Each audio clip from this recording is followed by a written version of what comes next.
ചിലപ്പോഴൊക്കെ നമ്മൾ തേടി നടക്കുന്ന ഉത്തരങ്ങൾ നമ്മുടെ ഉള്ളിൽ തന്നെ ഉണ്ടായിരുന്നുവെന്ന് തോന്നിയിട്ടുണ്ടോ? ഇതൊരു സൂഫി നാടോടി കഥയാണ്. ഒരു യുവാവ് സന്തോഷം കണ്ടെത്താൻ ദൂരെ യാത്ര ചെയ്തു. വലിയ പട്ടണങ്ങളിൽ പോയി സമ്പന്നരായ ആളുകളെ കണ്ടു, ജ്ഞാനികളോട് സംസാരിച്ചു.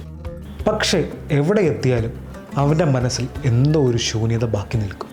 അവസാനം അവനൊരു വയോധികനായ സൂഫി ഗുരുവിൻ്റെ അടുത്തെത്തി. എനിക്ക് സന്തോഷം വേണം, അതെവിടെയാണ് കിട്ടുക? യുവാവ് അയാളോട് ചോദിച്ചു. ഗുരു ഒരു ചെറിയ വിളക്ക് കത്തിച്ചു. പിന്നെ അത് യുവാവിൻ്റെ കയ്യിൽ കൊടുത്തു. ഈ വിളക്കെടുത്ത് ഗ്രാമം ചുറ്റും നടക്കുക, പക്ഷെ ശ്രദ്ധിക്കണം, ഇതിലെ തീ കെട്ടുപോകരുത്. യുവാവ് വളരെ ശ്രദ്ധയോടുകൂടി നടന്നു. കാറ്റ് വന്നപ്പോൾ കൈകൊണ്ട് തീ മറച്ചു. പതുക്കെ നടന്നു. ഒടുവിൽ അയാൾ തിരിച്ചെത്തി. ഗുരു ചിരിച്ചുകൊണ്ട് ചോദിച്ചു, ഗ്രാമത്തിലെ ആളുകൾ നൃത്തം ചെയ്യുന്നതും മധുരപലഹാരങ്ങൾ കഴിക്കുന്നതും സംഗീതം പങ്കുവെക്കുന്നതുമൊക്കെ നീ കണ്ടുപോ? യുവാവ് തലകുലുക്കി. ഇല്ല, ഞാൻ ഈ ചെറിയ വെളിച്ചം സൂക്ഷിക്കുന്നതിൽ മാത്രം ശ്രദ്ധിച്ചു. അപ്പോൾ ഗുരു അവൻ്റെ അടുത്ത് പറഞ്ഞു, ജീവിതവും ഇതുപോലെയാണ്. പുറത്തുള്ള എല്ലാം പിന്തുടരുമ്പോൾ മനസ്സിലെ വെളിച്ചം അത് മറക്കരുത്. അപ്പോൾ യുവാവിന് കാര്യം മനസ്സിലായി.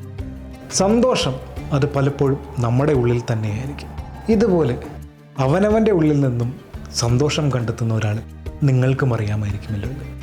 ആരാണ് ആ സന്തോഷം കണ്ടെത്തുന്ന വ്യക്തി?